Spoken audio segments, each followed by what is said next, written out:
So as we begin our service, we've been talking a lot about Dietrich Bonhoeffer, but first I'd like to talk about Little Red Riding Hood. And so to do that, I'd like to reenact a part from Little Red Riding Hood. And I got rid of the kids because I really want the adults to really show what they're made of by reading this story together. Okay, so I'm going to be Little Red Riding Hood, and you are going to be the wolf.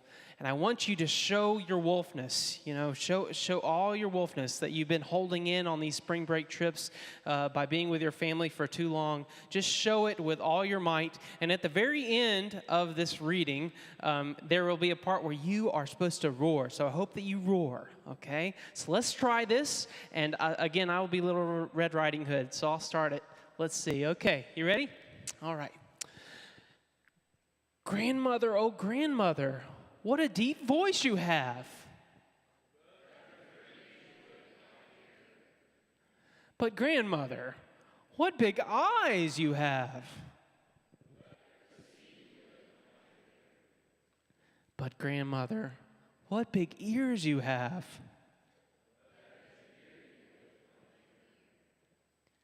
But grandmother, what big teeth you have.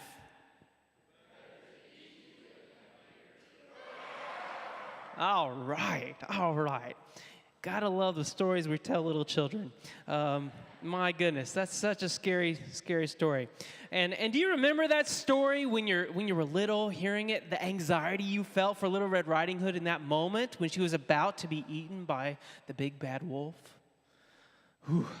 And I remember the joy I felt finally when the axe man or the hunter came and saved the day, saved Little Red Riding Hood and the grandmother who somehow stayed alive inside the wolf's belly that whole time, cut it open, saved the day. It was a great story, a story that just stays with you for all time.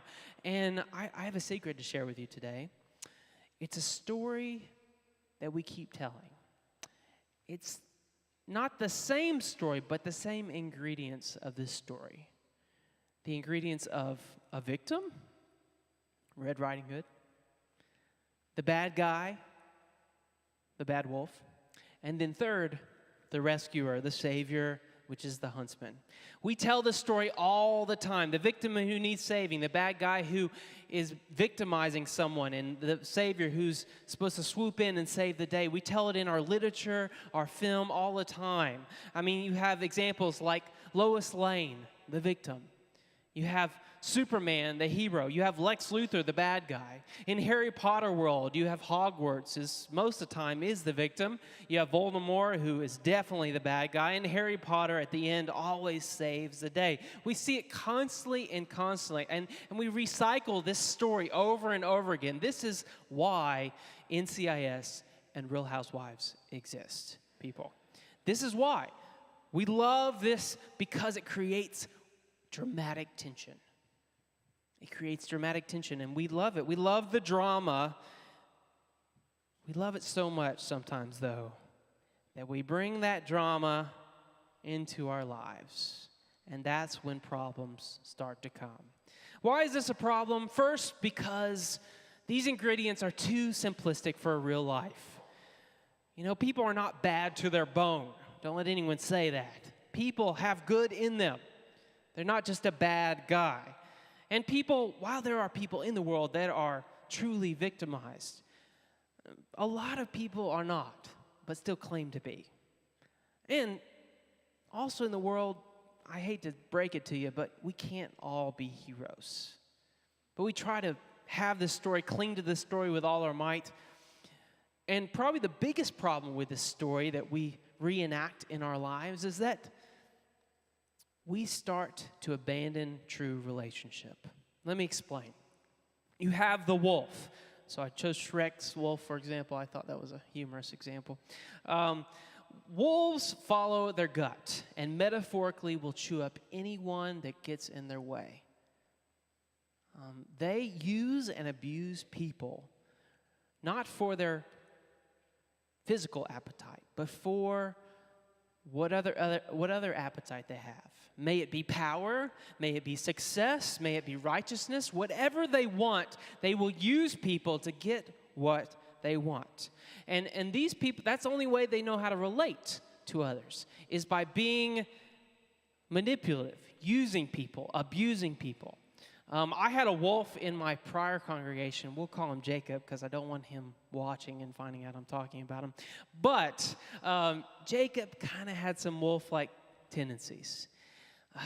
For better or worse, Jacob just always had something negative to say about the church. Whether it was my preaching, whether it was the staff, whether it was leadership, whether it was the budget, Jacob just had problems with all of it.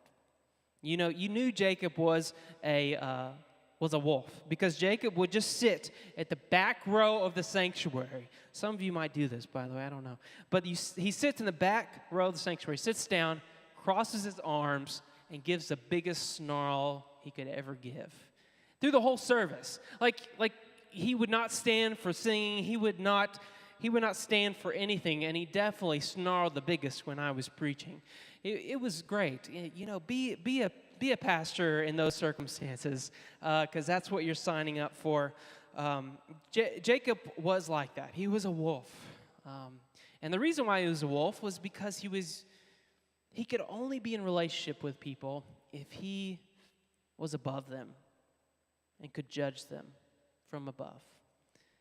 Now, we might say wolves are few and far between in churches, but if you've been in church any length of time, you know that's not true.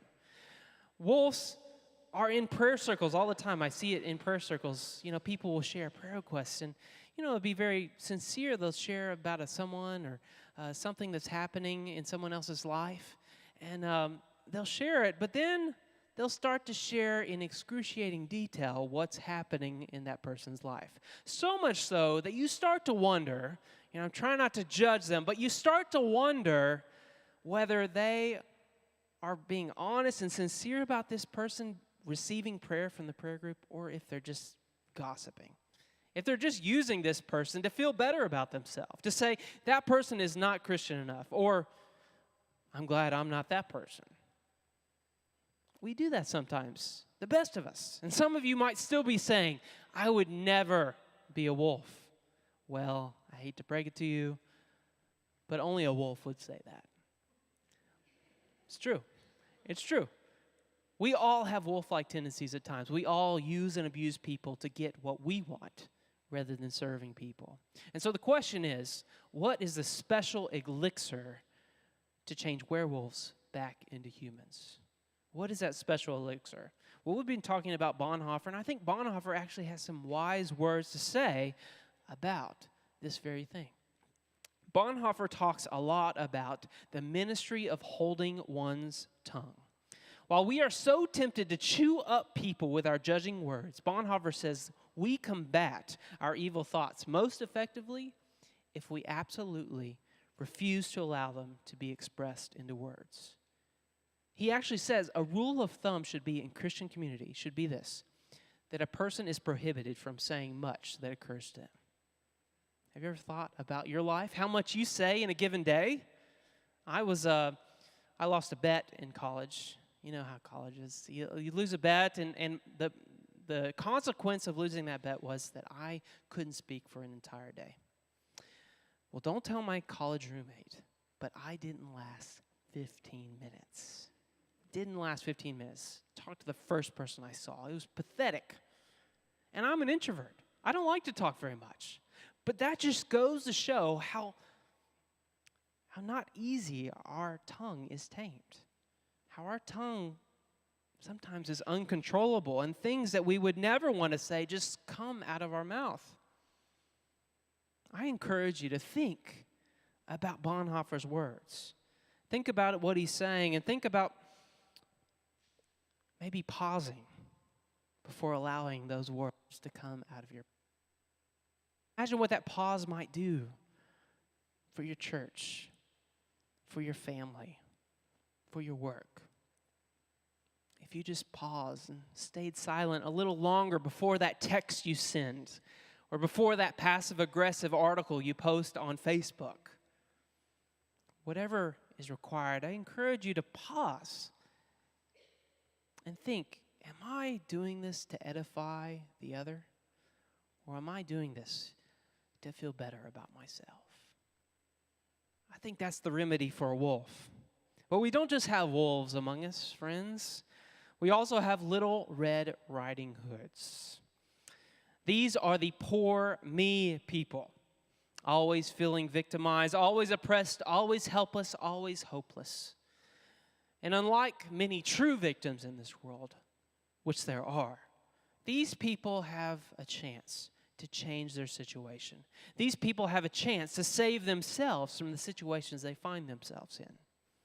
Instead of taking responsibility for actions, though, Little Red Riding Hoods are prone to pointing their finger at other people.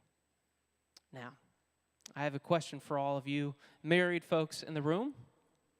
I would like you to raise your hand if you answer yes to this question. Who among you go home and regularly vent to your spouse about your work, about your boss, about... Can we get the house light so we see everybody raising their hand? Thank you. All right. We're gonna wait for those. They're coming. Okay. So I want you to keep your hand raised if you answer yes to this next question. How many of you do that, though secretly you know that you are partially to blame for what you're complaining about? Keep your hand raised. All right. Hopefully y'all can see better than me. Most people are being pretty honest. The middle group is lying a little bit. You can put your hands down. My encouragement for the spouses of those raising hands is to do what my wife does. My wife listens to me vent a lot. But sometimes at the end of my venting, she'll say to me, "Now, honey, what are you going to do about it?" I don't like to hear that. That's when I notice that get very quiet and or be defensive. Because I don't want to hear that. I want to be the victim in this scenario. I don't want to be the one doing the work. And see, that's the problem with being the Little Red Riding Hood, is that you make other people do all the work. You point the finger and say, that person is hurting me. You put all the responsibility on the person instead of accepting the responsibility that you have in that relationship.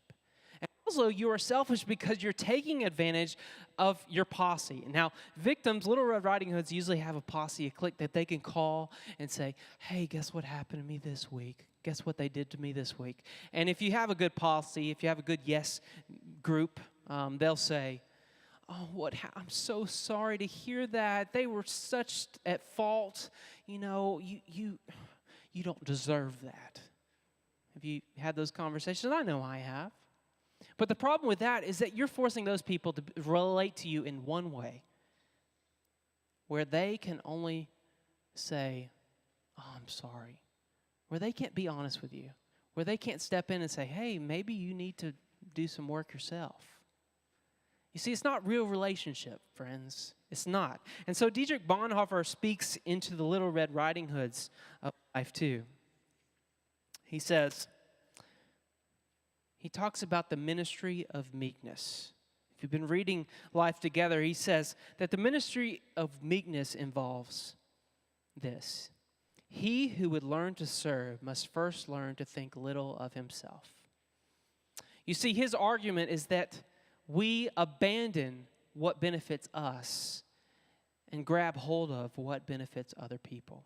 This way we move beyond mere resentment and move towards authentic empathy for other people. Now, this doesn't mean that we don't raise our voices against injustices in our life, but it does mean that we pause too. Pause and think about this. This is what Dietrich Bonhoeffer says. He says, "If my sinfulness appears to me be any way smaller or less detestable in comparison with the sins of others, I am still not recognizing my sin at all." Or maybe we like how Jesus puts it. "You hypocrite, first take the plank out of your own eye, and then you will see clearly to remove the speck from your brother's eye." It is easy to yell at the ref for making a bad call. It is easy to complain about the sermons of your pastor. It is easy to be the victim. It is much, much harder to reflect on how what you hate is happening is partly your own creation. Sometimes you have to own the fact that walking through dark woods might not be the best idea. Sometimes you have to own the fact that you need to get to know what your grandmother looks like. We have to own up for our own shortcomings. Otherwise, we cannot be in community, friends. We cannot do it. We cannot be in authentic relationship. We have to remember that all have fallen short of the glory of God. And remember that it's better to serve rather than be served. We've talked about the wolves. We talked about Red Riding Hood. Finally, we must talk about the huntsman, or what psychologists call the rescuer. Many of you might be rescuers. Churches draw rescuers to it, especially pastors. We are rescuers.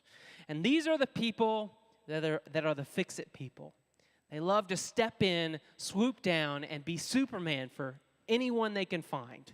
They love it. They eat it up. And sometimes they're not even qualified to do so, but they'll step in as your counselor, your preacher, your teacher, your lawyer, and give you sound advice when you need it.